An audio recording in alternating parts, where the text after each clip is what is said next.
బ్రాహ్మణుడు వెర్రివాడు చంపేసేయమన్నారు. నేను యుద్ధం చేస్తే నా చేతిలో చచ్చిపోయాడు.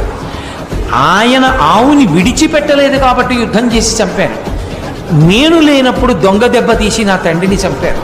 ఈ క్షత్రియులు బతకడానికి వీల్లేదమ్మా. నువ్వు 21 మాటలు గుండెలు బాదుకుని అరిచావు కనుక 21 మాటలు ఈ భూమండలం అంతా తిరుగుతాను. క్షత్రియుడన్నవాడు కనబడితే చంపేస్తాను. గర్భస్థ పిండమై ఉన్నా కూడా విడిచిపెట్టను, శిశువైనా కూడా విడిచిపెట్టను. క్షత్రియుడన్నవాడు ఈ భూమి మీద ఉండడానికి వీల్లేదు. 21 మాటలు భూమండలం అంతా తిరిగి క్షత్రియులన్న వాళ్ళని విడిచిపెట్టకుండా సంహరించి ఈ నెత్తురంతా తీసుకెళ్ళి కురుక్షేత్రంలో 5 హ్రదములు తవ్వాడు. 5 చెరువులు తవ్వి 5 చెరువులు ఈ క్షత్రియుల యొక్క నెత్తుటితో నింపాడు. వాటిని శమంతక పంచకం అని పిలుస్తారు. 5 నెత్తుటి చెరువులు చేసి 5తోటి నెత్తురు తీసి తండ్రికి పితరులకు తర్పణం చేశాడు. అది ఆవేశం. అందుకని ఆవేశావతారమైంది.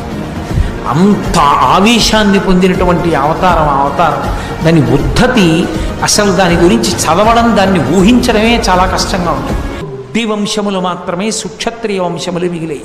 మిగిలిన వంశాలన్నీ అంతరించిపోయాయి పరశురాముడి చేతిలో. అలా మిగిలిపోయిన వంశాల్లో ఇక్ష్వాకు వంశం, చంద్రవంశం అటువంటివి కొన్ని ఉన్నాయి. మిగిలిన వాళ్ళు ఎక్కడైనా కొద్దిమంది క్షత్రియులుంటే వాళ్ళు 3 ప్రదేశాల్లో దాక్కున్నారు. ఒకటి ఆవుల మందలలోకి వెళ్ళిపోయి దాక్కున్నాడు. ఆవుల మందలలో ఉంటే మాత్రం ఆయన తొందరపడి గబగబా రాడు. నేను గోవుల మందలలోకి వెళ్ళి దాక్కున్నారు. కొంతమంది ఆడవాళ్ళు నివసించేటటువంటి ప్రదేశాలలోకి వెళ్ళి దాక్కున్నారు. ఆడవాళ్ళు ఉన్న చోటికి వెళ్ళడు. ఆడవాళ్ళు ఉన్న చేతికి గాజులు ఇలా ఇలా చూపించినా ఇక లోపలికి రాడు పరశురాముడు.